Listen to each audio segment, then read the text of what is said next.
Magandang hapon mga kabayan, ako po si Sam at ngayon i-discuss po natin kung ano naman yung pinaka top or number one reason kung paano tayo makakaiwas na mahatakan ng kotse. Okay? Number one, syempre, kailangan nating malaman kung kaya talaga natin, di ba? Na maghulog ng sasakyan.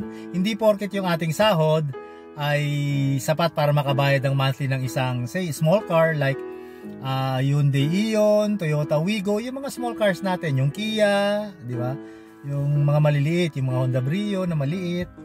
Hindi porket sapat yung ating sweldo, agad-agad tayong magra-rush to get a car para makakuha dahil ang magiging monthly niyan most likely between 12 to 15,000 lamang depende sa down payment mo. So para maiwasan nating mahatakan, kailangan po tayong mag-compute. Yan po ang number one na paraan para tayo makaiwas. Okay? Maraming salamat po at magandang hapon muli. Ako si Sam from Autoloan Philippines.